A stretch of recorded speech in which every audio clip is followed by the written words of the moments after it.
bonjour et bienvenue pour ce nouveau petit déjeuner de la création. C'est déjà donc, le cinquième, ça doit être ça depuis le début de l'année. Vous savez que cette année, ça fait 20 ans que ces petits déjeuners existent. Donc bienvenue pour donc ce petit déjeuner qui est nouveau. On ne l'a jamais abordé, c'est un thème nouveau qu'on aborde ce coup-ci. Parce que la psychologie, l'approche humaine, l'approche psychologique du créateur d'entreprise, selon certaines études, a une influence beaucoup plus importante qu'on peut l'imaginer, parce qu'effectivement, on va aborder tant dans la réussite que dans l'échec. Il ne faut pas le perdre de vue. On aborde tous les éléments techniques, le compte de résultats, les études de marché, les modes de financement, etc., etc. Ça, j'allais dire, c'est assez simple quelque part, puisqu'il suffit d'apprendre des méthodes, des méthodologies, et on arrive assez facilement à apprendre et à progresser. L'approche humaine, l'approche psychologique, la capacité de résilience ou la capacité inversement de se surpasser, ça on ne l'apprend pas, et c'est toujours hyper intéressant. Bonjour, n'hésitez pas, il y a de la place devant. On ne l'apprend pas, et c'est souvent intéressant de l'aborder sous un autre angle, et c'est ce qu'on va essayer de faire ce matin. Alors, on va commencer ce tour de table, j'allais dire, pour vous présenter les intervenants, et vous verrez qu'on a ce matin, je pense, un beau plateau, parce qu'on a, comment dirais-je, on a à la fois des experts, mais des experts qui ont à la fois eux-mêmes des parcours d'entrepreneurs, et ça c'est intéressant. Vous savez, il y a le côté professoral, la personne qui va vous donner une vision peut-être un peu technique de la chose, et puis il y a les gens qui à la fois ont une expertise, ils sont coachs par exemple, vous êtes coach, mais vous êtes aussi des entrepreneurs, donc vous le vivez au quotidien cet entrepreneuriat, et puis on a des entrepreneurs aussi qui ont des parcours, on va en parler. Allez, on commence par Floriane, 2 petits mots, qui tu es, peut-être ton petit parcours vite fait, et puis exactement qui tu représentes ce matin. Je te laisse te rapprocher du micro. Bonjour à toutes et à tous. Donc moi, je suis Floriane Hospital, je suis consultante en gestion de carrière. Alors, consultante, c'est apporter des conseils, des informations, des ressources, des outils, faire de la mise en relation. Et en gestion de carrière, donc j'accompagne des cadres et des cadres supérieurs pour sécuriser leur vie professionnelle jusqu'à leur retraite. Donc j'accompagne aussi bien ces cadres à quitter leur emploi, quitter leur entreprise, à retrouver un emploi et bien sûr à créer ou reprendre leur entreprise. Ceci donc au sein de l'APEC, l'Association pour l'emploi des cadres, qui est financée donc par les entreprises du privé et par les cadres. Et on a aussi une mission d'être observatoire des métiers qui mutent et qui se transforment. Et je pense qu'on va en parler aujourd'hui, puisqu'un chef d'entreprise, aujourd'hui par exemple, doit avoir des green skills, des compétences vertes. On voit que les métiers aujourd'hui bougent beaucoup. Donc voilà pour ma mission au sein de l'APEC. Je tiens à dire que tous les services sont financés, donc gratuits, et que l'accompagnement est confidentiel au sein de l'APEC. Moi, j'ai commencé il y a quelques années, j'étais enseignante en allemand et en communication. Je me suis ensuite reconvertie dans l'immobilier pour accompagner les jeunes à l'époque dans les quartiers dits sensibles, puis accompagner les personnes à faire le deuil de leur emploi lorsqu'ils étaient en situation de handicap. Et depuis maintenant presque 12 ans, j'accompagne les cadres à l'APEC. Voilà. Et à côté de ça, je suis intervenante à l'Université d'Auvergne en tant qu'enseignante vacataire dans le digital. Voilà, et notamment avec l'UT qui est présente ici. Voilà. Moi, ce que j'aime bien, c'est quand on arrive sur ton profil, il y a marqué slasheuse, et on comprend elle passe d'un métier. On va en parler, oui. On va en parler, effectivement. Voilà. Alors, à côté, Peggy, je te laisse prendre le micro, okay. On va se tutoyer. J'ai dit vous, en début de table ronde, je vais peut-être vous tous tutoyer maintenant. Coach, également carrière d'entrepreneur. Voilà. Parcours, la personne que tu es et ce que tu représentes ce matin, l'entreprise, ou tout au moins le métier que tu représentes ce matin. Ok, donc je m'appelle Peggy Repars, donc bonjour à tous. Donc oui, je suis coach en développement personnel et professionnel, donc ça veut dire que j'accompagne des personnes dans une phase de transition ou de questionnement, de doute, donc des entrepreneurs, entre autres, des personnes qui sont en phase de transition, particulièrement aussi à la retraite. Et donc je suis entrepreneur depuis 4 ans, j'ai eu quelques rebondissements dans ma vie professionnelle, puisque j'ai été, par quoi je suis passée, le commerce, j'ai été... dans l'administration, j'ai été ça fait une vie, c'est ça. Technicienne d'art graphique, assistante web marketing. Bref, voilà, j'ai fait quelques petits rebonds dans ma vie et donc aujourd'hui je suis à mon compte depuis 4 ans. Donc j'ai ce parcours moi d'entrepreneur et puis aussi tous les parcours d'entrepreneurs que j'accompagne. Et oui, c'est ça, effectivement, cette double vision d'entrepreneur et comment dire, de personnes qui accompagnent d'autres, même si ta spécialité c'est plus effectivement à la base notamment sur les personnes âgées, c'est ça que tu souhaites? Les personnes âgées et puis une bonne partie de mon activité et aussi tout ce qui est bilan de compétences. Ah oui, donc effectivement, des gens qui veulent changer de vie et des gens qui veulent changer de vie. Et les individuels, c'est beaucoup d'entrepreneurs. Ah ben oui, exactement, tout à fait. Gilles, alors Gilles Fichy, est-il besoin de vous le présenter? Oui, Gilles est le cofondateur des Petits Déjeuners de la Création. On les a créés ensemble il y a 20 ans, c'est la 20e année. Je pense même que c'est lui qui a eu l'idée, je pense même d'ailleurs, voilà. Bon, les deux au même moment, on va dire ça. Gilles, et voilà, je te laisse te présenter parce que j'avais tout noté. Et Gilles, quand on fait la préparation de la carrière de Gilles, on a une page. Donc je te laisse te présenter. Il faut faire très court, voilà. Bon, moi je suis retraité, j'étais directeur de la G2R La Mondiale pendant 20 ans sur Clermont, effectivement, et donc aujourd'hui je me suis reconverti, voilà, je travaille pour ma voisine, donc que je vais consulter prochainement, et que donc je me suis reconverti, j'ai pris la présidence de l'Institut de la Vocation, qui est un institut qui regroupe 65 consultants sur toute la France, qui accompagne en orientation et réorientation de carrière, en fait, des gens qui ont besoin de se repositionner. Après le Covid, c'est quelque chose d'important. Voilà. Et par ailleurs, je suis l'animateur de l'Interclub du Grand Clermont, qui est une association informelle qui est depuis 30 ans, qui réunit les 35 présidents de tous les clubs économiques de la région de Clermont. Et donc l'idée, c'est de les faire se rencontrer, en invitant chaque fois un témoin qui leur permettra après d'insister sur l'attractivité du Grand Clermont. Et puis, bon, parallèlement, sinon, je m'amuse de temps en temps à sculpter. Et donc, ça c'est pour enrichir le côté intuitif du créateur. Et je pense qu'effectivement, on en parlera tout à l'heure. Effectivement. Fabien, alors là, entrepreneur... j'allais dire entrepreneur, plein d'entrepreneurs. J'avais une belle carrière et puis une entreprise créée en 2007. C'est ça, Fabien? Parce que voilà, toi aussi, tu peux nous raconter le parcours et l'homme que tu es. Bonjour à toutes et à tous. Donc, pour moi, c'est Fabien Dommard. J'ai 50 ans. Donc, c'est une société que je viens de céder au groupe Legrand. Donc, je vais vous expliquer un petit peu mon parcours. Donc, pour ma part, j'ai un bac F3. Donc, ensuite, j'ai fait un BTS technico-commercial. Donc j'ai à la fois une casquette technique et commerciale et j'ai eu l'opportunité de créer ma société il y a maintenant 15 ans je pense, en partant d'une feuille blanche et à gravir toutes les étapes jusqu'à la vendre il y a 1 an au groupe Legrand, donc c'est un groupe du CAC 40 français. Et aujourd'hui je reste à la tête de cette société. J'ai également en parallèle investi dans une nouvelle start-up, alors qui n'est pas de la région, qui est plutôt du territoire de Belfort, dans le domaine qui s'appelle Purple, dans le domaine on va dire la green tech, pour employer les mots qui sont à la mode. Et en parallèle de ça, je suis aussi passionné de sport, et là je rentre juste hier soir du rallye du Maroc, où je l'ai fini en moto. Je suis un petit peu fatigué, mais je suis en tout cas ravi d'être face à vous aujourd'hui et ça me fait plaisir de voir qu'il y ait autant de monde pour répondre à vos questions. Et sachez que vous pouvez m'aborder de manière très très simple et je vous laisserai mes coordonnées à la fin sans aucun problème.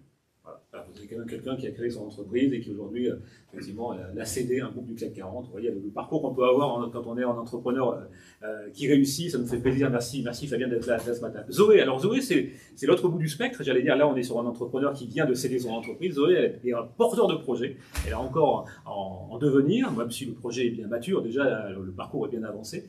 Et on en parlera à la fin, mais en plus, elle est en pleine opération de crowdfunding, donc elle a besoin de vous. Elle vous en parlera, mais bon, on verra ça sur la fin. Voilà, quelques mots sur toi, ce que tu fais, ton parcours, la femme que tu es et le projet que tu portes. Bonjour. Donc moi, ça fait 18 mois en fait que je suis en train de créer une entreprise qui est une maison partagée pour les seniors autonomes ou en perte d'autonomie à Clermont, une colocation pour personnes âgées pour mieux vieillir. Avant ça, sur part du départ, j'ai un master en psychologie sociale à Clermont. Ensuite, j'ai travaillé plus de 10 ans dans la formation professionnelle continue pour adultes dans le domaine social et médico-social. Donc, je formais des personnes non soignantes, mais qui prenaient soin des personnes âgées ou en situation de handicap. Et puis, il y a quelques années, il y a 2 ans, c'est vraiment une histoire personnelle et familiale en fait qui m'a amenée en fait à l'entrepreneuriat et qui m'a fait sauter le pas. Et donc voilà, aujourd'hui je suis en train de créer cette société, donc je suis encore dans l'étape de création, effectivement même avancée, mais voilà, je suis encore en phase de devenir. C'est ça. Et c'est intéressant d'avoir sa vision en tant que porteur de projet et voir un peu comment elle a ressenti, et puis les qualités, et puis les stress, et puis les bonnes choses qu'elle peut parcourir. Parce que quand on est en phase de porteur de projet, surtout en phase mature, quelque part, après, sur le point de créer, j'allais dire, on doit alterner les phases d'exaltation et les phases de désespoir les plus terribles, et comment tu le gères au quotidien, et comment ton projet avance. Alors, Floriane, je reviens vers toi, parce que ta casquette effectivement d'expert, puisque tu es là ce matin comme expert, j'aimerais avoir effectivement ton opinion sur, voilà, on va se lancer dans ce débat-là.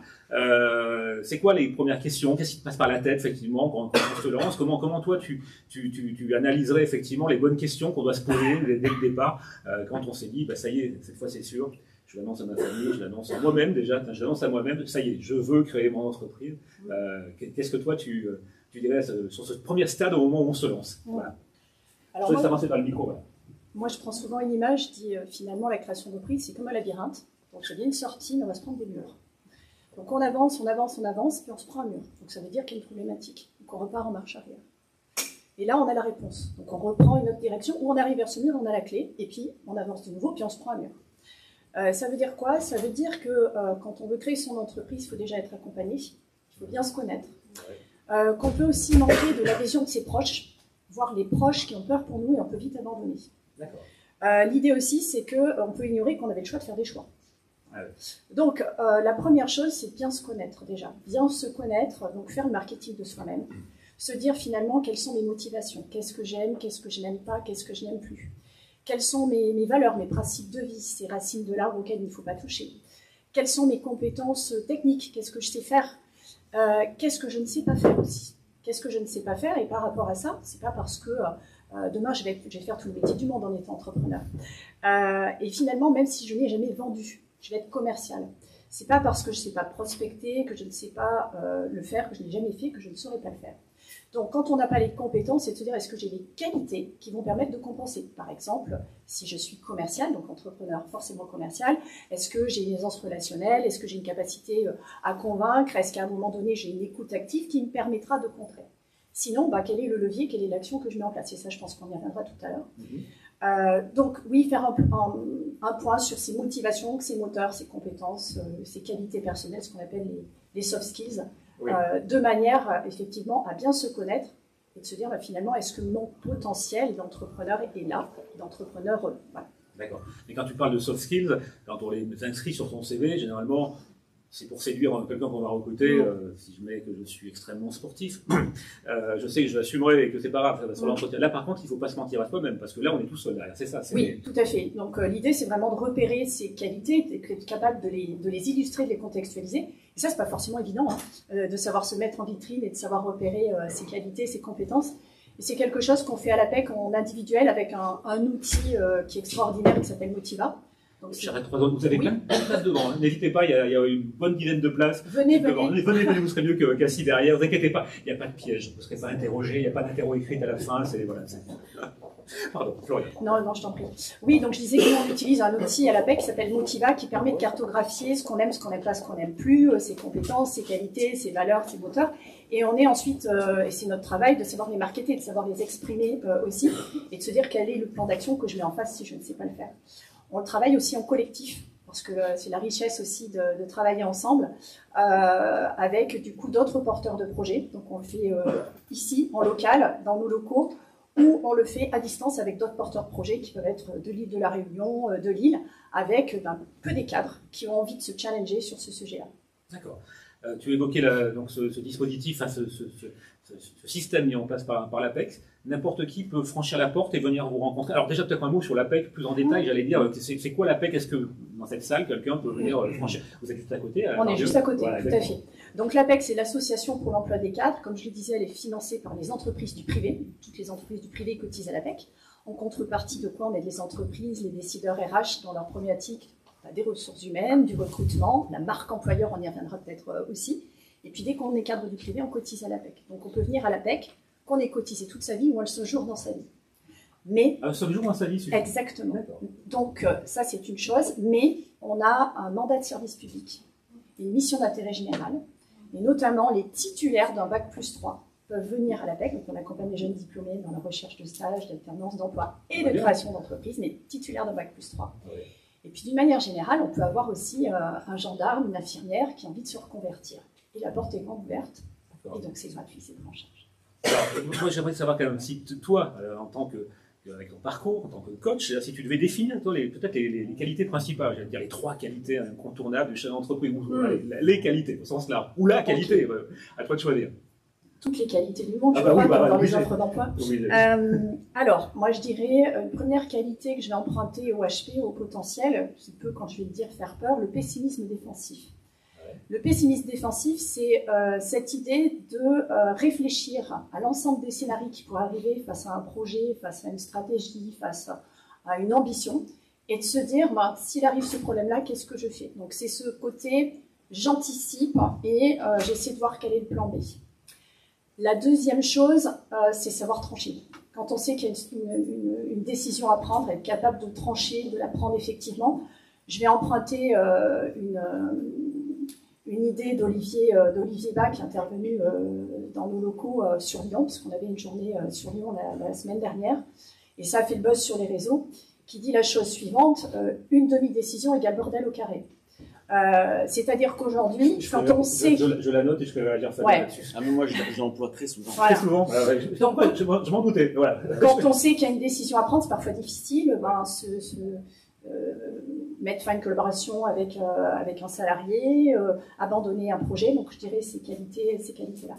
Et puis la dernière, on est dans un contexte de permacrise, on le voit, crise sanitaire, les guerres, coût de la vie, quête de sens au travail, difficulté à capter et retenir les talents, terrorisme, etc. Et donc l'idée c'est de se dire, dans toute crise, il y a des opportunités, mais il y a aussi des menaces. Et je pense que cette difficulté et en même temps ce challenge, c'est de se dire, est-ce que je suis audacieux ou est-ce que je suis prudent? Et là, soit on est entrepreneur, mais individuel, seul dans son entreprise, donc c'est s'entourer du réseau pour pouvoir prendre ces décisions-là. Soit on a des collaborateurs et une équipe, et donc avoir ces compétences-là pour pouvoir prendre de la hauteur. Ah, effectivement, on y revient, c'est un vrai sujet.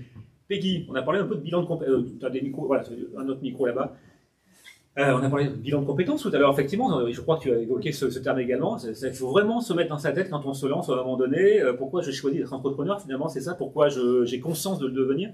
On fait pas si on le fait par hasard, qu'on se trompe de porte, c'est pas la bonne solution. C'est un vrai choix, c'est ça? C'est un vrai choix. Après, on peut décider de faire un métier où on va se dire, en fin de compte, pour faire ce métier, j'ai besoin d'être entrepreneur parce que je ne vais pas forcément trouver un métier une entreprise qui va me recruter pour faire ça. Ouais. Donc ça veut dire là se lancer en tant qu'entrepreneur. Donc l'idée de départ, c'est peut-être pas forcément d'être entrepreneur, mais ça n'empêche que c'est hyper important d'en avoir conscience. Avoir conscience que, ok, je vais peut-être faire le métier que j'aime, mais derrière, effectivement, cette notion de multicasquette, je vais devoir faire mon démarchage, faire ma comptabilité, en tout cas bien m'entourer de personnes qui savent le faire si c'est pas moi, mais ça n'empêche que c'est important d'avoir conscience de ce que c'est que le métier d'entrepreneur. C'est cette notion de plénitude aussi. Enfin, il y a énormément de points à aller regarder et même si on peut être passionné par un métier, par ce qu'on va faire, c'est pas forcément ce qu'on va faire au quotidien, en tout cas à 100%. Donc avoir conscience de tout ce temps-là aussi où on va devoir faire autre chose. Des choses qui ne te plaisent pas nécessairement, mais qui sont incontournables, tu évoquais effectivement de la comptabilité. Oui. Attention, respectueux à tous les experts comptables qui peuvent être présents, effectivement, respect à leur métier, mais effectivement, on le sait, pour beaucoup d'entrepreneurs, se dire je vais traiter mon administration, c'est pas la chose la plus qu'ils ont imaginé nécessairement autant prenant quand ils se sont lancés. Cette solitude, j'allais dire, alors à la fois toi peut-être et puis les gens que tu rencontres, j'allais dire, qu'est-ce qui te paraît le plus difficile pour toi finalement au quotidien pour un entrepreneur? C'est quoi finalement la notion la plus difficile? Ça serait quoi? À toi ou les gens que tu rencontres? Ça peut être la notion de réflexion justement par rapport à la stratégie de l'entreprise. Il y a aussi justement les coups durs, les réussites et tous ces moments-là qui ne sont pas forcément partagés. Même si vous êtes juste dans un bureau avec quelqu'un, quand on vit quelque chose, on peut échanger 2 mots avec la personne qui est à côté, même si on ne travaille pas tout le temps avec elle. Quand on est entrepreneur seul, forcément, on est tout seul avec tout ça, toutes ces questions, ces réflexions. Et c'est important d'avoir du réseau pour pouvoir échanger avec d'autres entrepreneurs, pouvoir écouter les autres histoires, voir un petit peu ce qu'ils ont pu faire dans telle situation. Et aussi d'avoir quelqu'un avec qui on va parler vrai. Parce que parfois dans les réseaux, on se rencontre, on se dit tout va bien, oui, tout va bien sûr. L'entreprise tourne. Mais c'est pas que tout le temps tout rose, donc avoir quelqu'un avec qui on peut parler de ça. Donc c'est pas forcément un proche, c'est pas forcément le conjoint, ça peut, hein, mais pas obligatoirement.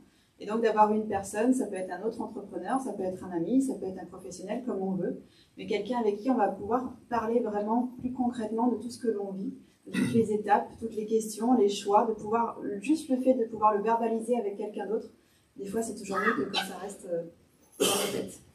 Donc les réseaux, enfin on en reparlera avec Gilles, parce que c'est effectivement un de ces cheval de bataille, c'est ça, ce sont les réseaux, mais pour toi, il faut, pas obligatoirement, mais c'est une bonne idée d'avoir, ça peut être un mentor, ça peut être un coach, ça peut être un réseau, mais d'accepter de se challenger, quoi, vraiment d'accepter la critique peut-être. Le bon conseil, c'est pas toujours évident non plus, et être en capacité de le recevoir et d'avoir cet alter ego avec lequel on va échanger, c'est un peu l'esprit, c'est ça? Oui, tout à fait. Effectivement, être à capacité de se remettre en question. Alors, il y a des personnes qui ont des soucis de confiance en soi, il y en a, ça existe, oui, il y en a. Et donc là, du coup, la remise en question va peut-être être un peu trop, souvent. En tout cas, c'est nécessaire de temps en temps de se remettre un petit peu en question, en tout cas de faire une petite pause là, sur ce qu'on est en train de vivre, pour pouvoir justement avoir cette notion d'agilité, où on va regarder ce qui est en train de se passer, comment ça fonctionne, voir un petit peu ce qui a besoin d'ajuster, et repartir sur un nouveau plan d'action. Et ça, je dirais que dans le métier d'entrepreneur, c'est juste hyper régulier, en fait. Des moments de coup dur, des moments où on ne sait plus trop dans quelle voie aller, ça arrive. Ça m'est arrivé. Oui, le démarrage n'a pas forcément été facile. Et bizarrement, les clients viennent moins quand on est dans cette phase-là. En tout cas, dans mon expérience, de ce que je peux observer.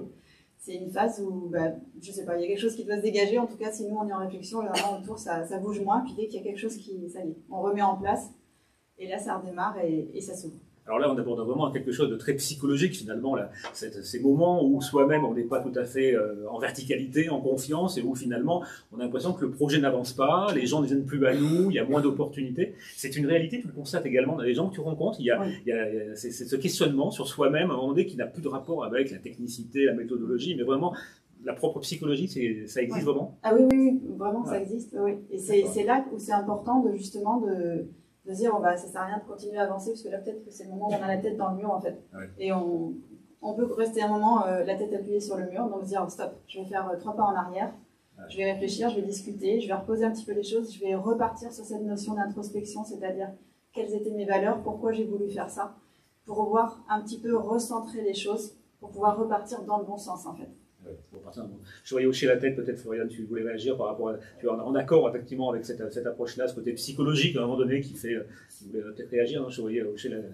Non, je me disais que c'était effectivement très important à un moment donné de prendre des pauses et de réfléchir encore une fois sur ses racines et ses moteurs et ses freins, voire avancer, parce que finalement, quand on est dans une situation de crise ou d'interrogation, c'est là qu'on peut faire les mauvais choix. Effectivement, d'avoir un mentor, d'avoir des retours d'expérience de personnes qui ont créé et prendre des appuis, c'est extrêmement important. Oui, moi, j'ai noté que Fabien était prêt à donner son numéro de téléphone. Alors, peut-être pas les 70 personnes présentes ce matin, mais j'allais dire mais alors, avant de venir à toi, Fabien, je vais te tourner vers Gilles, parce que effectivement, Gilles a à la fois ce parcours et surtout ce quotidien, le domaine spécifique de même tu n'interviens pas que sur les créateurs d'entreprise, tu interviens sur des jeunes, tu interviens sur beaucoup de typologies de personnes, mais tu as quand même ce vécu et ce parcours dans la création d'entreprise. J'allais dire, si on démarre par la question, est-ce qu'il faut privilégier l'audace ou privilégier le risque, la prudence, pardon, l'audace ou la prudence, tu vois, comment tu c'est un peu ce qu'on vient d'échanger aussi, quelque part. À un moment donné, c'est, je me jette dans le vide ou je prends le temps de réfléchir, comment tu vois ça? Et est-ce que entrepreneur, c'est inné ou acquis, la fameuse phrase? L'entrepreneur, c'est un explorateur, donc l'audace.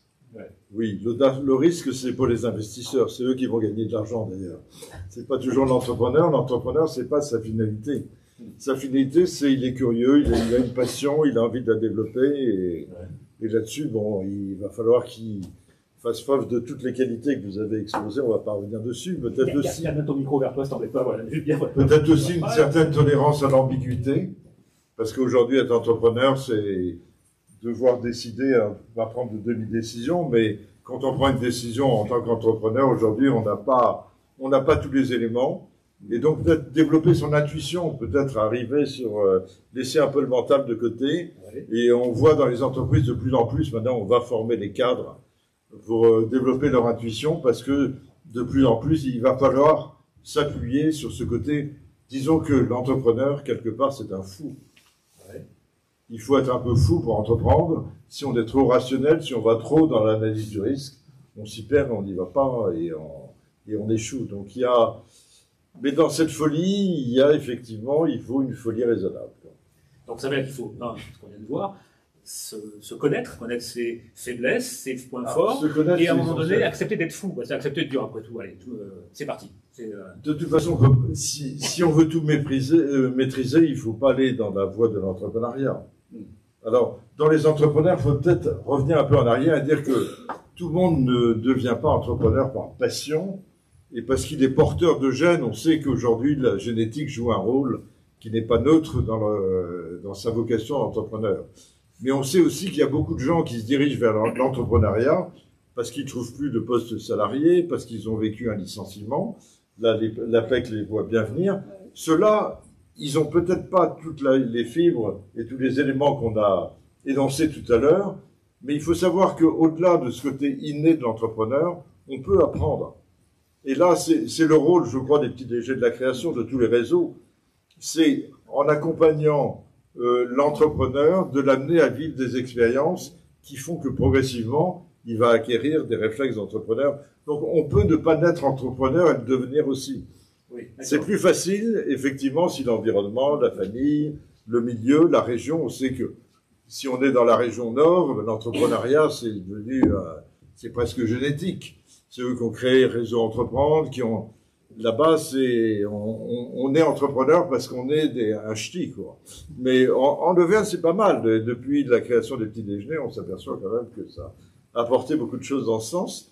Je crois qu'il faut aussi considérer tous ceux qui viennent à l'entrepreneuriat, qui n'ont pas toutes les qualités psychologiques nécessaires, mais là, c'est le rôle des réseaux. Et là, les réseaux, on voit au CJD régulièrement, tous les mois. Juste pour les personnes qui ne connaissent pas CJD, beaucoup connaissent, mais... Alors, c'est le centre des jeunes dirigeants. Ils ont une formule où, en fait, ils ont un déjeuner à 3-4 tous les mois.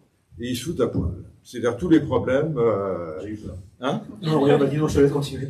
Non, tu as rêvé, mais et ils exposent tout ce qui va, tout ce qui va pas, mais comme vous le disiez tout à l'heure, dans un esprit de transparence, de vérité, où quand on est entrepreneur, effectivement, on n'a plus le droit de se mentir.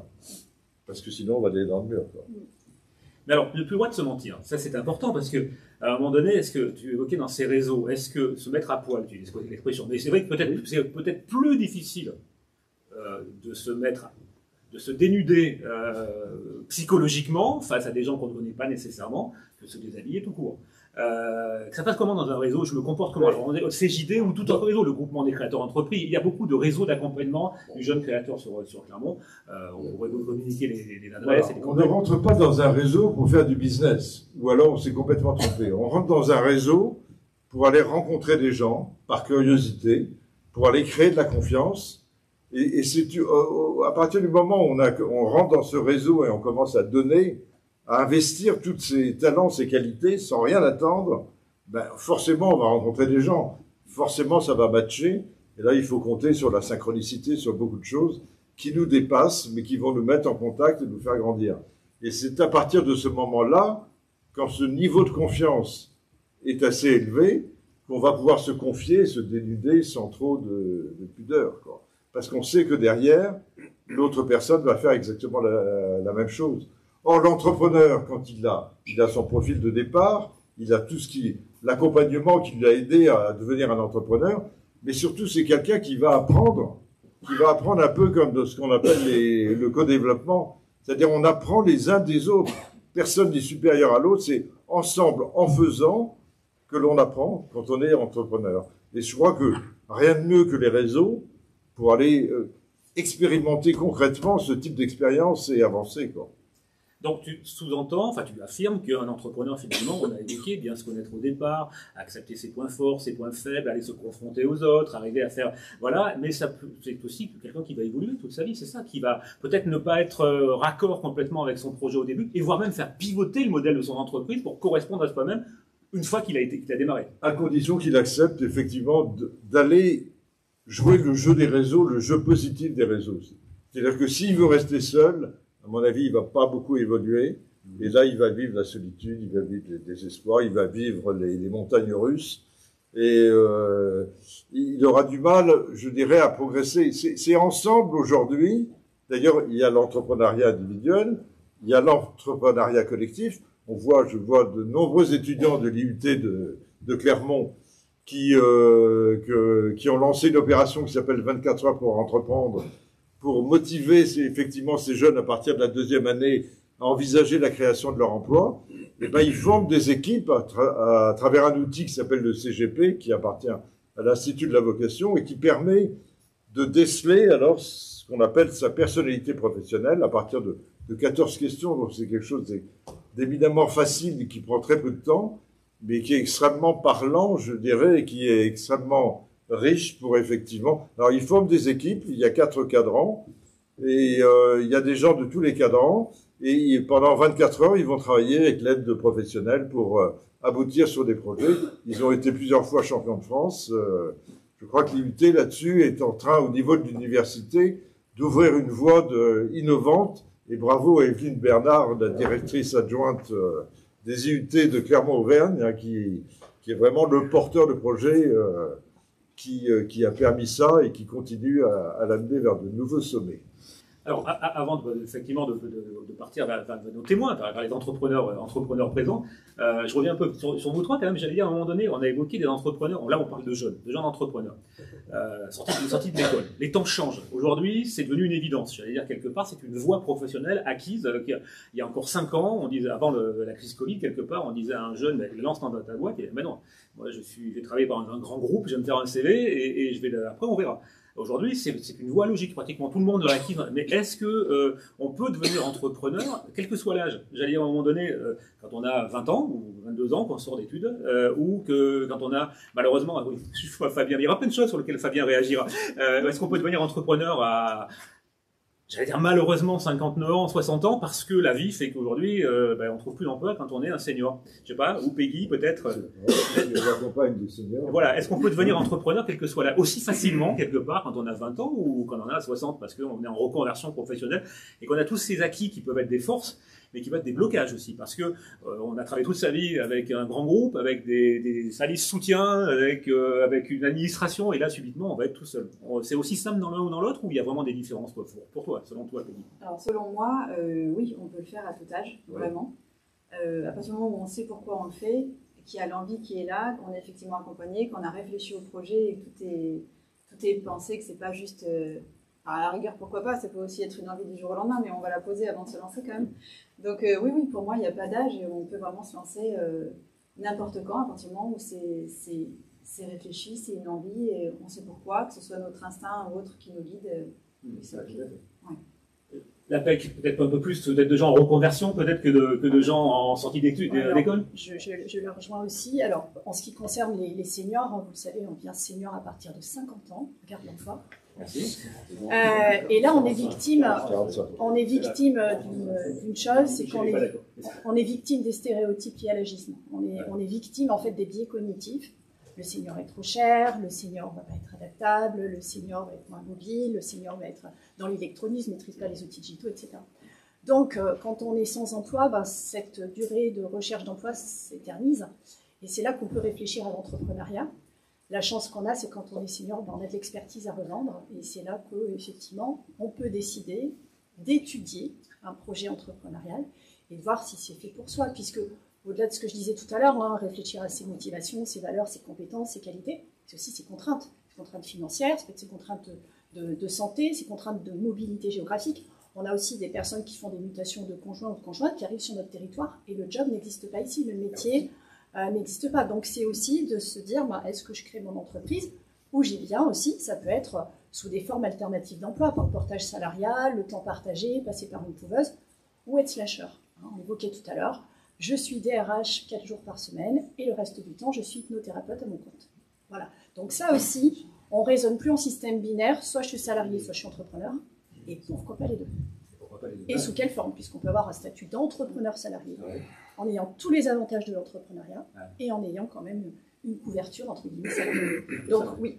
Après, les jeunes, nous, on accompagne des jeunes plutôt bac plus 4, bac plus 5. On a aussi bac plus 3 et plus.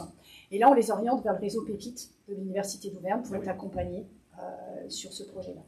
Mais à tous les âges, on peut effectivement créer une entreprise. Alors, est-ce qu'il n'y a pas un danger? On a franchi la barre des 1 200 000 créateurs d'entreprises, c'est ça, je fais le lien avec Second Souffle.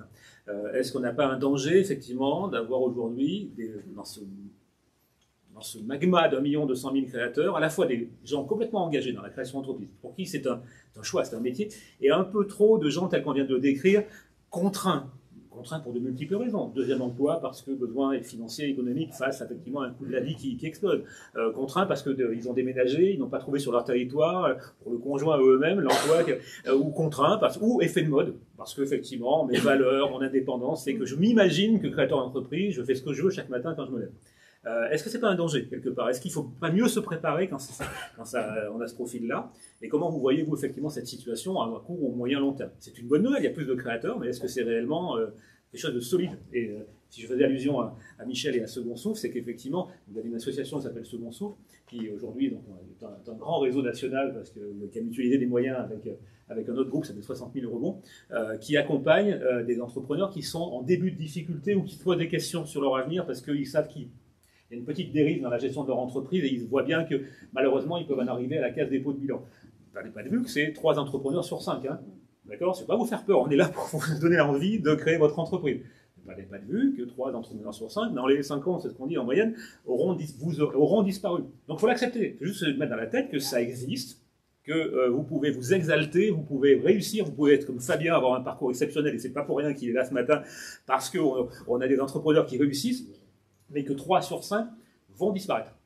Donc ça veut dire qu'à un moment donné, des réseaux comme Second Souffle, c'est aussi une autre phase de la vie d'entrepreneur. Là, je me projette après que vous ayez créé. Tout le bonheur du monde que je vous souhaite, c'est d'arriver effectivement à avoir le profil de Fabien. Mais c'est aussi de ne pas perdre de vue ça, c'est qu'à un moment donné, ne restez pas seul, quelle que soit l'étape qui peut arriver. Il y a des réseaux qui sont là pour vous écouter. On parlait de sparring partners, quelque part, qui acceptent de vous écouter dans vos désespoirs et dans vos capacités mentales, à un moment donné, vous boucler. Il existe aussi des réseaux qui vous accompagnent dans cette phase-là et qui vont être capables de vous débroussailler le terrain en disant « Ok, c'est pas grave, on va soit remonter l'entreprise, on est là pour ça, soit on va vous aider, malheureusement vous accompagner vers des dépôt de bilan, mais on va le faire intelligemment pour que, 1, vous ne perdiez pas tout, et 2, vous puissiez rebondir, d'où 60 000 rebonds, et Second Souffle, et d'arriver à repartir et vous relancer, parce que c'est aussi un facteur que vous devez prendre en considération.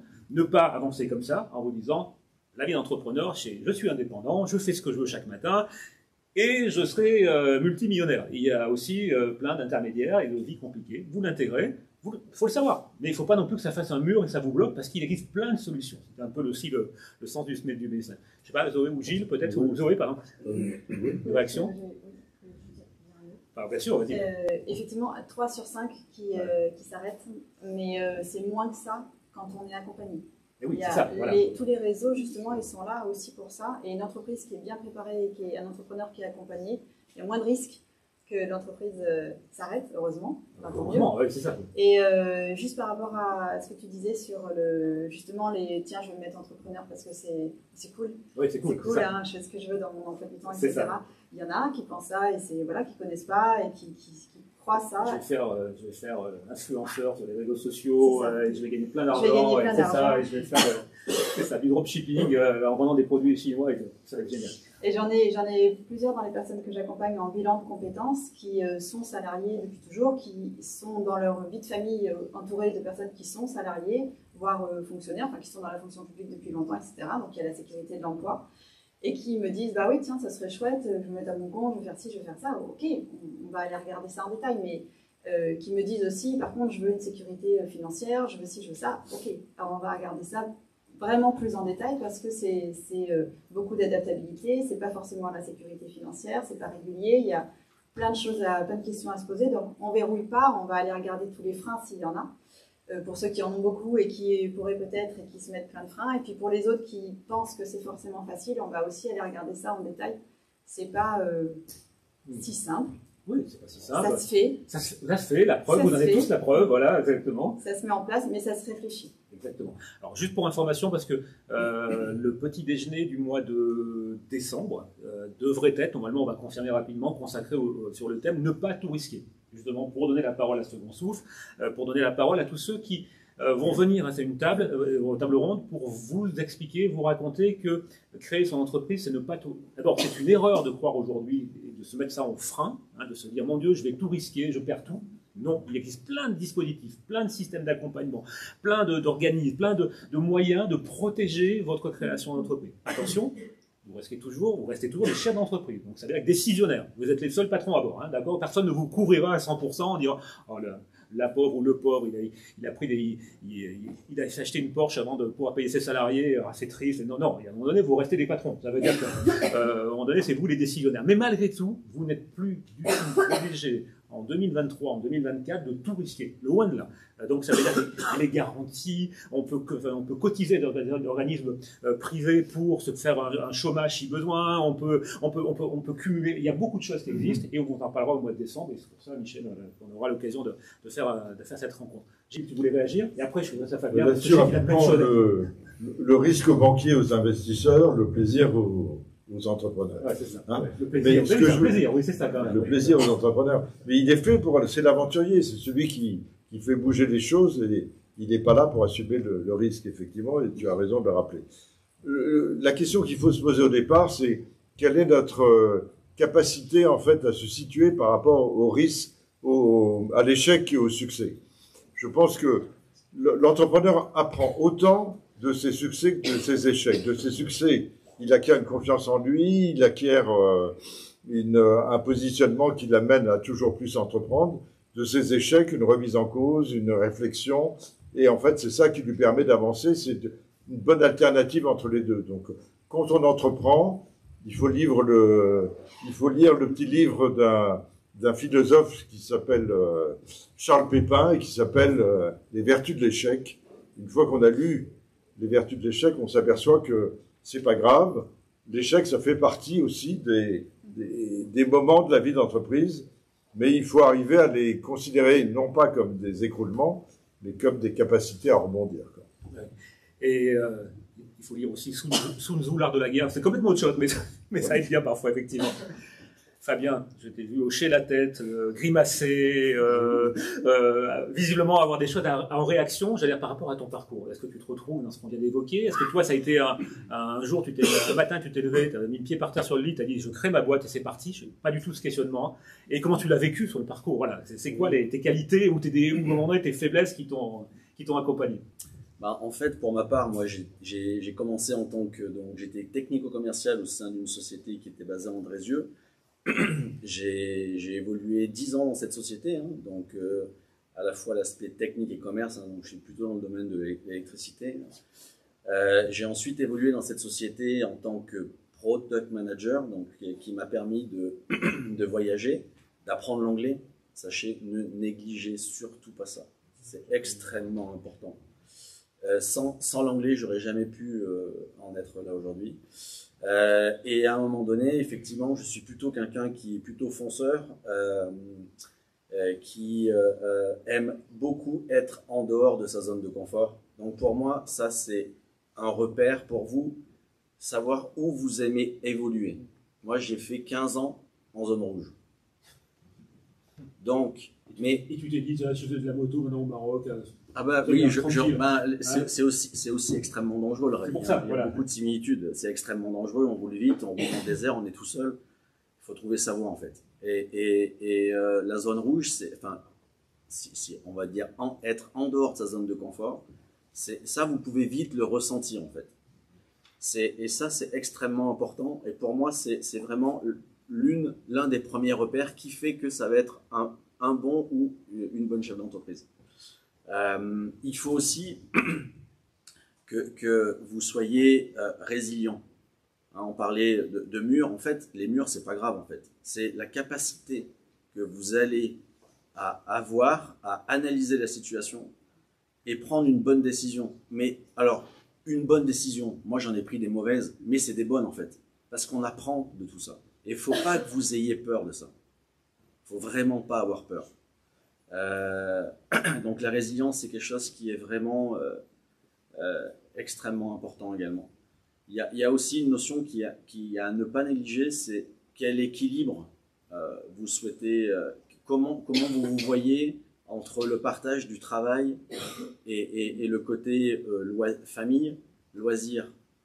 Quel est votre rapport à l'argent? Posez-vous ces questions. Quand on a une société et qu'on commence à gagner des ronds, ça brûle, ça peut vite brûler, mais il ne faut pas tout mélanger. Quand on dit qu'on est protégé, oui, vous allez être protégé, parce qu'aujourd'hui, il y a des formes juridiques qui vous protègent, qui protègent l'aspect de la société, le chef d'entreprise et son côté personnel, mais il ne faut pas tout mélanger en fait. Voilà. Donc, tant que vous n'avez pas d'argent, vous n'aurez pas trop de problèmes. À partir où vous commencez à en avoir, c'est là que vont se greffer des problèmes, et aussi vous allez attirer souvent des convoitises ou des jalousies, mais bon, ça c'est pas bien grave. Donc, c'est pas bien grave quand on le vit bien. Mais quand on le vit bien, après, c'est des questions de valeur, je pense, c'est une question d'éducation. Oui.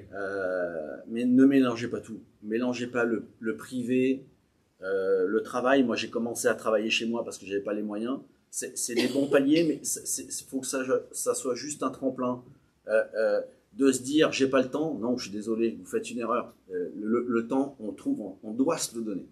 Et moi, l'erreur que j'ai fait aussi, c'est que je suis resté longtemps parce qu'au départ, on est un petit peu dans une machine à laver, et on se dit, non, mais j'ai pas le temps. Mais en fait, je prends l'exemple du sport, ou alors d'autres activités, des loisirs. Ne négligez pas ces moments. C'est des moments qui vont vous permettre de vous... Et si vous avez une difficulté, hop, le lendemain, finalement, c'est pas très compliqué, vous allez avoir la solution. Et un entrepreneur, il ne peut pas avoir la réponse à toutes les questions. Moi, je suis incapable de prendre une décision. J'ai besoin d'avoir un temps de réflexion. Il faut aussi être très visionnaire. Il ne faut pas avoir peur de se projeter dans le futur. Et c'est parce que le fait de vous projeter, ça va générer chez vous d'autres interrogations, et vous allez créer dans votre entreprise des services, d'autres activités qui font que ça va vous créer de la valeur ajoutée. La valeur ajoutée, c'est la marge. C'est pas compliqué, c'est la marge. C'est votre résultat. Et l'argent qui en découle derrière, je dirais que c'est le fruit de votre travail. Voilà. Mais il faut bien rester les pieds sur terre. Il faut savoir également énormément s'entourer. Je pense que pour moi, ce qui m'a aidé beaucoup, c'est ne négligez pas l'aspect financier et comptable au départ. Trouvez un bon expert comptable, pas un comptable, un bon expert comptable qui vont vous guider sur les premiers pas. Ne négligez pas la trésorerie. La trésorerie, c'est le nerf de la guerre d'une société. C'est le plus important. Moi, au départ, on a fait des beaux résultats. On a peu partagé de dividendes, on a consolidé la trésorerie, mais aujourd'hui, quand vous faites sur une année, vous passez de 3,8 millions à 8 millions, vous n'avez que des clients. Votre banquier, c'est un client. C'est un client. Et quand vous avez que des clients, je peux vous dire que là, vous sortez les rames. Mais en finalité, et votre trésorerie vous permet d'apporter de la crédibilité. Donc, il ne faut pas avoir peur de se lancer, et je pense qu'à un moment donné, il ne faut pas trop se poser de questions non plus. Il faut y aller. Il faut y aller, c'est ça. Mais par contre, comment toi, tu as évoqué effectivement cette différenciation entre vie personnelle, vie professionnelle. Est-ce que c'est quelque chose de facile à gérer, j'allais dire? Est-ce que le curseur est... Parce qu'on a une famille, on a un entourage, j'allais dire à un moment donné. Moi, je crois beaucoup d'entrepreneurs qui me disent « Waouh, j'avoue, pendant 15 ans, 20 ans, 15 ans, je n'ai été que pour mon entreprise. Du 7h du matin à 21h le soir, on ne partait pas en vacances. Très bien, je me suis réalisé. Mais on a un entourage aussi. Et comment tu mets le curseur? Comment toi, tu l'as vécu et comment tu le vis aujourd'hui? Effectivement, bon, c'est toujours c'est une force de caractère, en fait. C'est d'être capable de faire la part des choses. Et à un moment donné, il ne faut pas non plus rester focalisé sur certains problèmes. Il faut prendre du recul, et la famille, les amis permettent... et les loisirs permettent de faire la différence, en fait. Donc il ne faut pas le négliger, ça. C'est très très important. D'arriver à, finalement, est-ce que ce n'est pas des temps de ressources où on se ressource et où le cerveau se remet dans l'ordre, finalement? C'est indispensable. Ouais. C'est indispensable de prendre beaucoup de distance. Et si vous n'avez pas la question à vos problèmes, entourez-vous et prenez de la distance et vous verrez les choses se remettront dans l'ordre. Tu disais en parlant d'entreprise tout à l'heure, tu as des associés ou tu es unique décideur dans ton entreprise? En fait, quand j'ai créé mon activité, mon papa se trouvait au chômage, donc il était senior plus, hein, puisqu'il avait 55 ans. Donc je lui ai dit, écoute, viens avec moi, hein, monte la société avec moi. Donc il m'a beaucoup aidé sur la partie administrative, parce que moi tout ça, j'ai horreur de ça. Et par contre, il faut connaître ses faiblesses. Mais il faut savoir s'entourer. Et il faut savoir déléguer. Moi, je suis un expert de la délégation. Je suis parti au Maroc, mon téléphone n'a même pas sonné. Ils avaient peur. Mais oui, c'est peur. Ça. On va pas le déranger maintenant. Mais ce que je veux dire par là, c'est que parce qu'il y a différentes manières de créer. Vous pouvez aussi racheter des sociétés, hein, ça c'est encore autre chose. Mais en créant, si vous démarrez tout seul, et quand elle évolue, moi aujourd'hui on est une petite quarantaine, on fait travailler 60 sous-traitants avec nous toutes les semaines, hein. Donc on peut considérer 100 personnes, donc il faut savoir s'entourer et déléguer et faire confiance à des gens. Et en fait, moi, la force que j'ai, c'est que je m'aperçois que mon personnel, si je peux dire ça comme ça, ils sont extrêmement épanouis. Et la force d'un chef d'entreprise ou d'un manager, c'est de faire évoluer les gens. Moi, je rêverais que mes salariés soient meilleurs que mes jeunes. C'est pas grave. C'est de faire évoluer les gens. Et quand vous faites ça, vous les mettez, eux, devant leurs responsabilités, vous essayez de les emmener en dehors de leur zone de confort, parce que la zone de confort, en fait, elle ne vous fait pas du tout avancer. Parce que tout est facile. Et c'est là que vous aurez le plus de résultats. Et il faut aussi impliquer et ne pas avoir peur de bien payer son personnel. Moi, chez nous, on n'embauche pas, hein, mais... Ah oui, fin du game. C'est bon. Avouez qu'on a eu 2 secondes, on s'est dit tiens, on va tous candidater. Ouais, non, si vous voulez, après on fait rêver, non. Mais... Ah bah non, nous sommes tous entrepreneurs, on va pas candidater, voilà. On peut monter notre société. Voilà, exactement. Voilà. Moi, je rêve de ça, j'accompagne. Business Angel, Business Angel, c'est tous ces mots, moi ça me. Investisseur financier. Ouais, investisseur. Oui, alors je suis passé côté investisseur, mais je les aide. Hein, Et le problème de cette société, c'est qu'elle a besoin de beaucoup de capitaux parce qu'on doit investir dans des machines. Donc là, c'est votre problème. Hein. Et nos amis, les banquiers, ils sont là, effectivement, ils nous aident, mais les garanties sont quand même relativement lourdes. Hein. Ça, il faut quand même le savoir. Bon, on reviendra effectivement sur ton parcours. Zoé, est-ce que tu t'es... Alors, tu prends le deuxième micro si tu veux, ou celui-ci, très bien, pas de souci. On revient 33 secondes sur ton parcours, parce que toi, tu es encore porteur de projet. Donc, est-ce que toi, tout ce qu'on vient d'évoquer là, ce questionnement sur toi-même, où tu en étais, où tu en es, est-ce que j'ai les capacités, est-ce que mon projet correspond à mes valeurs, est-ce qu'il correspond au marché auquel je veux cibler, c'est ton quotidien. Est-ce que tu t'es posé à un moment donné pour prendre limite un paperboard et arriver à laisser ton mapping, à dire je suis bon, je suis pas bonne, je fais ça. Voilà. Comment tu le vis, toi, en tant que porteur de projet? Oui, bien sûr que j'ai fait ça. Moi, j'ai mis 4 ans à me lancer, en fait. Parce que, comme je vous l'ai dit, mon projet, en fait, j'étais pas destinée à être entrepreneuse. Je ne destinais pas, en tout cas. Et c'est vraiment une histoire de famille liée à mes grands-mères qui m'a amenée à devenir entrepreneuse. J'ai mis 4 ans à me lancer parce que j'avais peur, tous les risques... et toutes les craintes et de se lancer, de sortir de sa zone de confort, moi ça je l'ai vécu aussi. J'ai une famille, j'ai des enfants, j'avais peur tout simplement. Et puis j'ai eu ce grain de folie qui m'a permis de me lancer parce que en fait ma zone de confort, je ne me plaisais plus du tout. Et puis ce projet, il avait surtout beaucoup de sens pour moi. J'avais vraiment envie de m'ancrer dans un projet à impact social et qui ait du sens pour moi. C'était ce que je recherchais à ce moment-là. Donc je me suis lancée et en me lançant, toutes ces questions elles sont arrivées. Pourquoi je fais ça, les risques, qui je suis, ce que je suis capable de faire, ce que je suis pas capable de faire, c'est tout ce qu'il va falloir que j'apprenne. Parce que en fait, quand je me suis lancée, je me suis formée à la création d'entreprise. Et alors là, j'ai fait mais waouh, comment je vais faire pour tout apprendre, avoir toutes les casquettes de l'entrepreneur. ce qu'on disait, hein, tout ce qui est gestion financière, comptabilité, c'était vraiment pas mon truc. Ça a été dur et douloureux. Mais aujourd'hui, je suis contente d'avoir évolué sur ce sujet. Voilà, la com marketing, c'était pas mon truc non plus. Bon, bah, j'ai appris.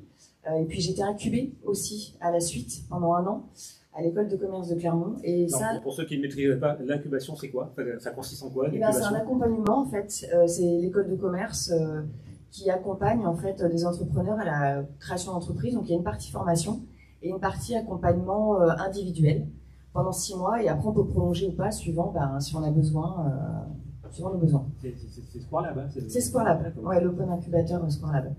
Et en fait, j'ai vite compris, moi, que je ne pourrais pas rester seule. D'ailleurs, je ne voulais pas rester seule et que je ne pourrais pas non plus. Donc voilà, je me suis formée à la création d'entreprise. Ensuite, je suis rentrée dans cet incubateur-là, ce qui m'a permis d'être accompagnée, de structurer mon projet, d'être rassurée, d'être challengée aussi. Ça, c'était hyper important. Ça fait bouger, hein. Ça perturbe, ça questionne. Mais en même temps, c'est ce qui m'a permis aujourd'hui d'en arriver là où je suis, de mieux connaître. J'ai jamais appris autant de choses en 1 an et demi dans ma vie que ces dernières années. Et je suis fière aujourd'hui d'avoir appris autant de choses et d'avoir surpassé beaucoup de choses aussi. Parce que, voilà, comme je vous l'ai dit, j'avais des peurs. Et tous ces accompagnements, en fait, m'ont permis aussi de rencontrer, on parlait des réseaux, de rencontrer d'autres entrepreneurs, puisque dans l'incubation, on a une promotion d'entrepreneurs. Donc, même si on ne fait pas la même chose, on partage nos joies, nos doutes, nos peurs, on se challenge, on se rassure, on se soutient. Donc ça, c'était vraiment hyper important pour moi, en tout cas. Et puis de faire partie de réseaux, effectivement, complémentaires, qui permettent de rencontrer d'autres gens, de parler de son projet. Parce que quand on crée, je pense qu'il faut en parler. Et ça a été une des choses qui n'a pas été facile au départ, parce qu'en parler, c'est faire exister. Et ben, ça veut dire se lancer réellement. Donc voilà. Non, mais alors, je retiens deux choses qui me permettent de rebondir. On a évoqué les incubateurs. Vous avez, si vous voulez vous mesurer, vous challenger en permanence, avoir un dialogue avec d'autres acteurs, vous pouvez démarrer effectivement seul chez vous, démarrer dans un garage, d'accord, voilà, ou dans un petit bureau chez soi. Depuis le Covid, on a tous ce petit bureau maintenant à la maison, entièrement équipé, prêt à l'emploi. Mais on a aussi des lieux comme où on est aujourd'hui. C'est une pépinière d'entreprise. Alors, il n'y a pas nécessairement une pépinière, un incubateur, tout un programme d'accompagnement. Mais par contre, il y a déjà cette proximité au quotidien avec d'autres jeunes entreprises et des lieux de convivialité extrêmement intéressants, des gens autour de la machine à café, mais pas que, dans lesquels vous allez pouvoir partager au quotidien avec des gens que vous ne connaissez pas. Vos doutes, vos angoisses, inversement vos joies ou votre questionnement. Et déjà là, c'est une première étape. Une pépinière, c'est vraiment un endroit où on va pouvoir brasser des idées, brasser des approches avec des gens où on est relativement en confiance. On a des concurrents, mais c'est très rare. Généralement, on peut vraiment librement s'exprimer. On a l'étage au-dessus où ce sont les incubateurs. Alors là, on a évoqué le Square Lab à l'ESC, en sachant qu'ils sont régulièrement à cette table ronde, parce qu'effectivement, Fabrice Caillou est quelqu'un qui amène beaucoup aux entreprises qui l'accompagnent. Mais il y a beaucoup d'autres incubateurs. Il y a Coco Shaker, il y a beaucoup d'autres incubateurs qui apportent, selon votre spécificité, Coco Shaker, typiquement, c'est des projets engagés, voilà, qui vont pouvoir vraiment vous apporter un accompagnement de type challenge intellectuel. Et ça compte. C'est le sujet de ce matin, mais ça compte énormément. Et je vais même un cran plus loin, parce qu'effectivement, beaucoup de professions qui étaient des professions techniques. On a parlé des banquiers tout à l'heure pour le côté investisseur, mais aujourd'hui, vous pouvez rentrer au Crédit Agricole et aller parler à votre conseiller, qui n'aura peut-être pas votre expertise, bien évidemment, il a sa formation en lui, mais il saura vous challenger et il acceptera. Il n'y a pas de risque à franchir la porte, à présenter votre projet et à se faire challenger par son banquier. Ça, c'est relativement nouveau, mais les experts comptables, qui sont en pleine mutation par rapport à leur métier, qui avant étaient des experts comptables, comme on l'a dit, qui vous prenaient vos comptes de résultats et votre comptabilité, aujourd'hui sont devenus littéralement des accompagnants. Ils vont prendre le temps de vous challenger également dans votre projet. Et tu parlais de présenter son projet. Il y a un indicateur extrêmement fort de votre propre psychologie, c'est la façon dont vous pitchez votre projet. Généralement, la première fois où vous le pitchez, ça va durer 1 heure. J'exagère, mais parce que vous ne savez pas trop où vous allez. Même vous, dans votre tête, vous ne savez pas. Et puis le jour où vous savez le pitcher en 4 phrases, j'exagère, c'est toujours le challenge qu'on dit 4 phrases, voilà, ou 5 phrases, ou 3 phrases, c'est ballot. Votre projet est beaucoup plus mature, mais vous êtes beaucoup plus mature. Ça veut dire que dans votre tête, ça y est, vous avez compris où vous êtes, vous avez compris où est votre projet. Et le jour où vous pitchez votre propre projet en moins de 5 minutes, en 3 minutes, c'est déjà que, à mon avis, dans la tête et dans votre parcours, vous êtes déjà prêt. Ça y est, vous pouvez vous jeter et aller plus loin. Alors maintenant, ça y est, tu es sur le point de créer, j'allais dire. Qu'est-ce qui manque? C'est plus technique ou psychologique aujourd'hui pour passer à l'acte définitif de la création? Qu'est-ce qui fait que, ou est-ce que c'est les deux encore? Est-ce qu'il y a encore un peu de parcours psychologique? Et si oui, si c'est que technique, t'en es où dans ton projet? Aujourd'hui, c'est plus technique que psychologique. Moi, je me sens prête à passer le cap. Armée et prête. En fait, là, par rapport au projet, j'ai besoin d'un bien immobilier, forcément, puisque c'est une colocation. Et donc, c'est là où c'est compliqué, ça prend du temps.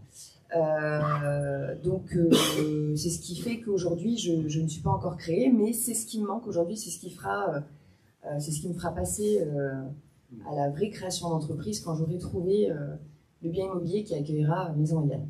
D'accord. Mais c'est un élément technique, et il faut trouver ce bien immobilier. Et parallèlement, on l'a évoqué au tout début du petit déjeuner, tu es dans une phase où tu essayes de monter un tour de table. Le mot est un peu fort, mais tu as une action de crowdfunding. Alors, est-ce que c'est dans le but de challenger ton projet et d'avoir un retour, ou c'est aussi de trouver des fonds, d'un accompagnement, des financements? Tu en es où par rapport à ce projet de crowdfunding? Donc oui, j'ai lancé lundi une campagne de financement participatif Ulule pour challenger, et je pense il sera encore, il peut être encore challengé, mais aujourd'hui, je pense que il a beaucoup été challengé et je pense que c'est bon. Donc c'est plutôt vraiment pour récolter des fonds, voilà, pour avancer, concrétiser aussi le projet. Comme je l'ai dit, c'est un projet qui a 1 an et demi, même si je trouve demain le bien immobilier ne pourra pas ouvrir avant 1 an parce que ça va me nécessiter beaucoup de travaux, d'aménagement. On est sur un public vieillissant qui va vieillir, donc voilà, il faut du temps. Donc il faut en attendant que je fasse vivre ce projet pour moi, pour les gens qui me suivent, pour les futurs clients aussi qui rentreront chez Maison Eliane.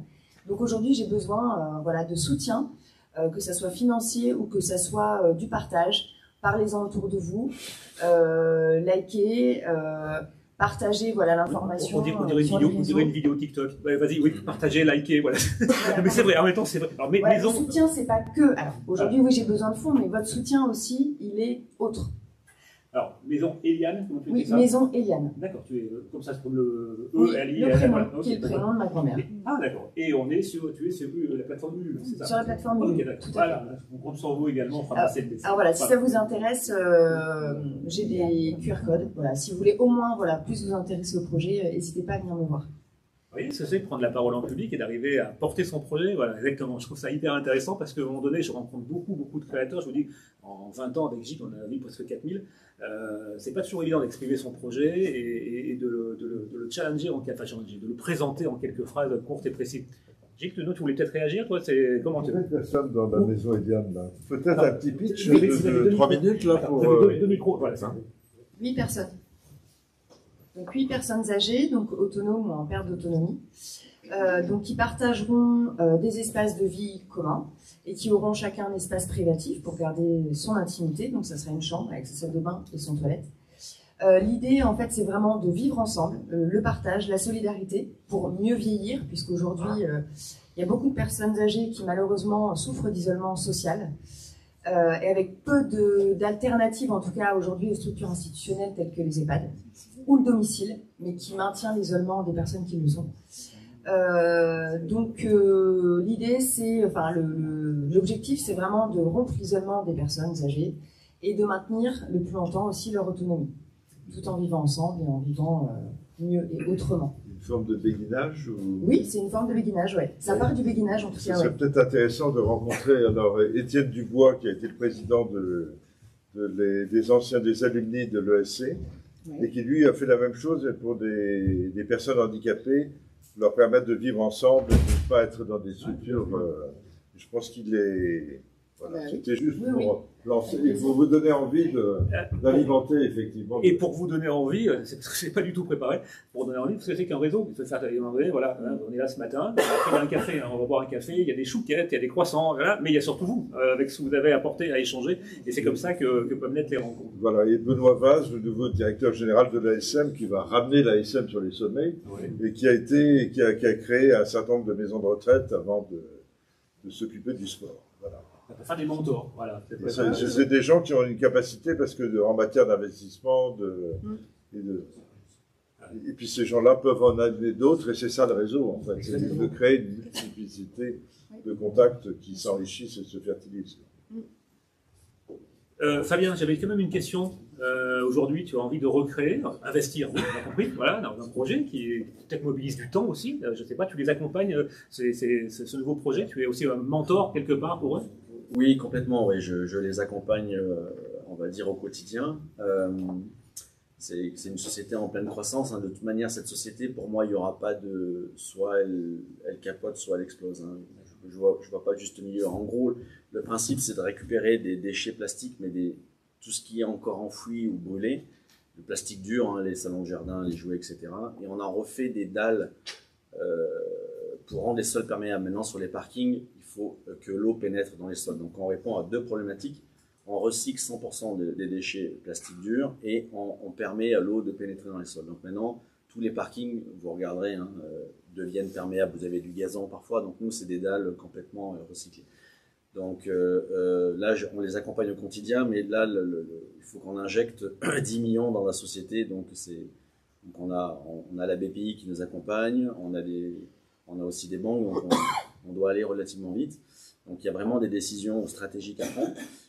Mais je crois que quand on est entrepreneur et que on a une certaine réussite, on le reste en fait. Donc moi, on est passionné avant tout.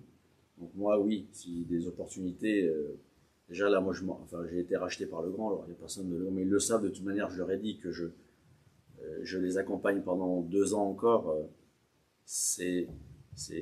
Pour moi, c'est une autre aventure qui commence, mais je resterai entrepreneur et je vais de nouveau entreprendre. Alors, de le faire tout seul, je ne pense pas, mais par contre, de le faire sous forme d'investissement, et après, on peut être investisseur soit complètement inactif, mais moi, c'est pas ce que je souhaite, c'est être actif, mais pas gérer, juste d'ouvrir en fait des chakras, d'ouvrir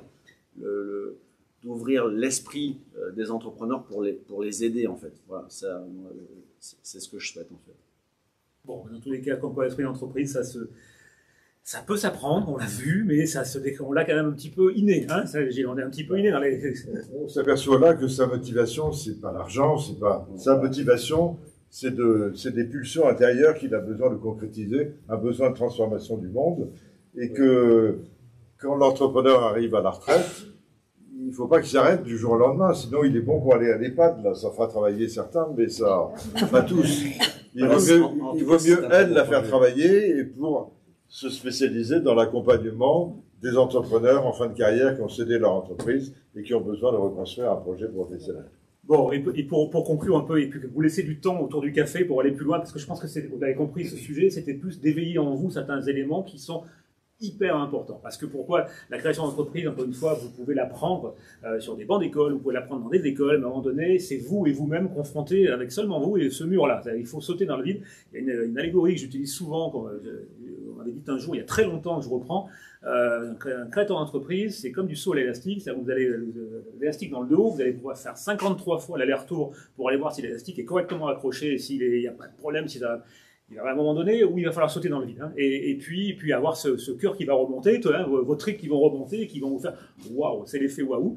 Voilà. Après c'est encore autre chose, c'est la vie d'entrepreneur, mais c'est vous et vous-même qui êtes confrontés. Donc c'est bien d'avoir à un moment donné cette capacité à écouter des parcours en devenir ou qui sont réalisés aujourd'hui et de comprendre où vous en êtes par rapport à votre projet. Juste pour conclure, parce qu'effectivement, on va passer à cette partie café qui est tout aussi importante. Peut-être Florian et puis Peggy, puis tout le monde d'ailleurs, j'allais dire. Quand même, si on doit donner un bon conseil finalement, quel conseil tu pourrais faire émerger effectivement et donner à un porteur de projet, voilà, qui aujourd'hui est à 2 doigts de se lancer pour définitivement séduire Peggy pour qu'elle se jette dans son projet. Voilà, c'est déjà fait. Alors à mon sens, c'est d'être accompagné pour prendre de la hauteur.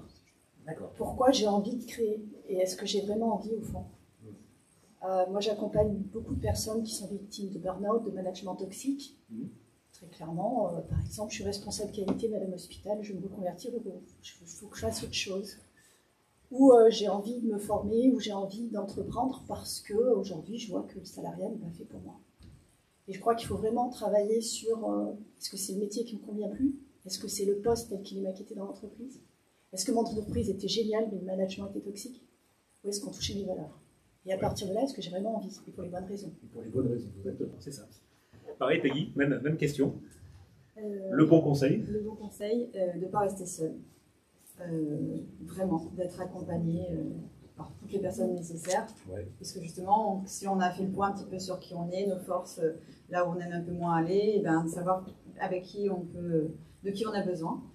Et juste un mot par rapport à si on a envie d'être associé justement avec quelqu'un, de choisir quelqu'un qui va être complémentaire et pas juste un ami, pas juste quelqu'un qui fait la même chose que nous. Au contraire, d'aller plutôt chercher quelqu'un qui va être complémentaire pour qu'on soit pas seul et qu'on soit plus fort. Et là, on touche un sujet qu'on n'a pas abordé, c'est vrai. On l'a effleuré quelque part. L'association avec un associé, effectivement, là aussi, taux d'échec énorme. Hein, d'accord, effectivement.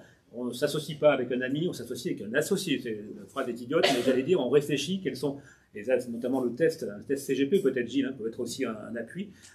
Effectivement, c'est une complémentarité qui va gagner du temps, et surtout, c'est le partage de vos valeurs. On s'assoit et on réfléchit 5 minutes, quelles sont tes valeurs, quelles sont mes valeurs, et comment on va. On dit toujours que l'associé, généralement, il faut prévoir deux choses avec lui, et peut-être même dans un pacte d'actionnaires d'ailleurs, quand ça va mal et quand ça va bien. Parce que Fabien l'a très bien dit, quand on gagne très bien sa vie, et ben, à un moment donné, l'associé, il peut ne pas avoir les mêmes valeurs que vous, et puis les problèmes commencent. Et inversement, si ça va mal, parce que là aussi, il peut ne pas avoir les mêmes valeurs. Donc c'est là où souvent il y a une vraie relation humaine. Et pensez-y, c'est important. Quelque chose à rajouter, Peggy, c'est bon? Alors Gilles, justement, tiens le temps. Oui, alors moi j'allais parler des réseaux, mais elles en ont très bien parlé. Donc, de vous poser deux questions. Le dernier jour de votre vie, qu'est-ce que vous regrettez de ne pas avoir osé? Et la seconde, pour essayer d'éclairer votre envie d'entreprendre, peut-être, qu'est-ce que vous feriez complètement gratuitement pour les autres, sans avoir la moindre frustration de ne pas avoir été payé? Vous avez 4 ans. Je me disais, Gilles nous a pas encore fait une belle phrase un peu ésotérique qui nous fait rentrer en nous-mêmes et rechercher, c'est ce qu'il a souhaité dire. Fabien, j'allais dire pareil, quel conseil voilà. Je voulais juste revenir un petit peu là sur le fait de s'associer. Hein. Il y a différentes formes d'association. Il est important aussi de comprendre que tout peut être rédigé via un pacte d'associés. Hein, et dedans, il est possible de tout mettre. Hein. Donc c'est aussi important d'avoir des bons conseils au départ sur la partie sociale, fiscale et avocat. Hein, ça, c'est vraiment très, très important. Et c'est dur de trouver ce genre de profil. Parce que là, on rentre dans un monde quand même qui est extrêmement technique. Mais moi, je voudrais, juste pour finir, posez-vous la bonne question, où vous aimez évoluer en fait, la zone de confort ou pas. Et ça vous emmènera vers des facilités en fait. Voilà. La fameuse zone de confort, effectivement. Oui. Peggy, par exemple, voilà. Alors, cette fois-ci, tu es de l'autre côté de la table, tu es porteur de projet, certes, mais c'est toi qui vas délivrer. Qu'est-ce que tu dirais, quel conseil, quelle vision on peut donner à un porteur de projet moins avancé que toi? Qu'est-ce qui va faire que dans ton parcours de porteur de projet, tu t'es déjà réalisé ou tu as senti que ça allait plus vite parce que tu avais pris une décision particulière? Quel conseil tu pourrais donner? Le conseil que je pourrais donner, c'est, encore une fois, je vais me répéter, mais c'est s'entourer. Vraiment se faire accompagner, s'entourer, ça c'est indispensable. Et un autre conseil aussi, c'est de jamais perdre de vue de pourquoi on a fait ça, en fait, pourquoi on s'est lancé. Qu'est-ce qui nous a poussé à nous lancer, nos valeurs, le sens du projet. Ça me paraît vraiment indispensable et de toute manière, on y revient assez régulièrement. Enfin, en tout cas, les questionnements et les murs qu'on se prend nous amènent aussi à y revenir assez régulièrement et ça me paraît indispensable pour rester dans cet objectif qu'on s'est donné au départ. D'accord. Eh ben, merci pour ces témoignages. Merci à vous tous et toutes d'avoir été là présents ce matin. Si vous voulez bien, on peut applaudir nos intervenants. Merci. Vous l'avez compris, ce n'est pas un sujet sur lequel on a une conclusion. D'habitude, on conclut toujours avec des choses très précises. Là, c'est un sujet qui vous ouvre quelque part dans la démarche. 2 éléments d'information. Bon, premièrement, on va passer au café maintenant où vous pourrez prolonger votre questionnement. Petit déjeuner du mois de décembre, je vous l'ai dit, sur ne pas tout risquer. La date, je ne l'ai plus en tête, mais on vous enverra les invitations. Guettez le site Life is Too Short, le magazine, c'est là où les informations sont diffusées. Et nous aurons le 9 novembre un atelier de la création, je vous enverrai aussi les informations, qui lui se déroule. C'est une autre formule, où là par contre il n'y a pas une table ronde, il y a des experts, il y a des chefs d'entreprise, il y a vous tous dans un grand cercle. Et tout le monde librement s'interroge les uns les autres. Voilà, on a expérimenté cette nouvelle formule il y a quelques semaines, ça s'est très bien passé. Au début, il y a un peu de timidité, puis progressivement, on interroge les experts, puis de là, finalement, on a retrouvé des experts qui interrogeaient des porteurs de projets, et des porteurs de projets qui se répondaient entre eux. L'idée, c'est d'avoir un côté très club, très collaboratif. Ça s'appelle les ateliers des experts de la création. Guettez là aussi Life is Too Short, le mag, ou les pages sociales, et vous verrez passer l'invitation. C'est le 9 novembre prochain. J'ai tout dit. Merci à vous toutes et à vous tous. On passe au café. Merci. Merci.